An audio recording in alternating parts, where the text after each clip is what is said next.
room. That's our guest, Larry David, as the voice of George Steinbrenner. It's funny, as we listen to that, it's not quite your speaking voice. You did some stuff there with it. Well, hey, you know, Tim, I was doing an impression. You're an actor. Oh, sure. No, we brought in some people to read for Mr. Steinbrenner, and nobody really got it. And Jerry said, "Well, what are you looking for? How does it go?" And all of a sudden, I started talking like this. You know, he's a big blustery guy. He kind of talks like that. And Jerry said, "Yeah, you should do it. That's funny." Did you ever hear how Steinbrenner himself reacted to the bit? I think he liked it.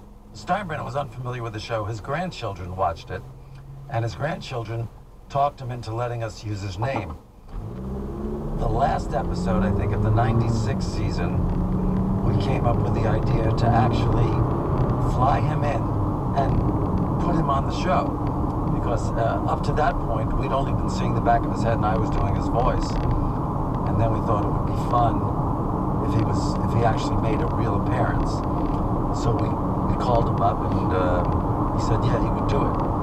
So he flew out to do it. He did the show. We started editing the show, and as I watched it, I'm going, oh my God, this is not good. Because his acting was wanting, to say the least. So I had to call him up and tell him the news, that he was being cut from the show. So I called Yankee Stadium and I asked to talk to him. And then he got on the phone. I said, Mrs. Steinbrenner, this is Larry David calling from the Seinfeld show. And he said, yes, Larry, what's going on? I said, well, Mr. Steinbrenner, you know, I watched the show. And he said, yeah, you can tell me, I'm a big boy. I'm a big boy.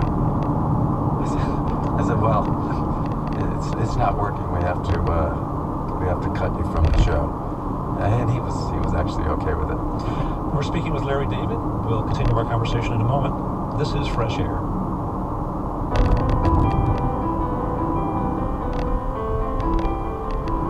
You're tuned to Colorado Public Radio News with all the major stories from around the world, the nation, and Colorado. Support for Colorado Public Radio comes from the Denver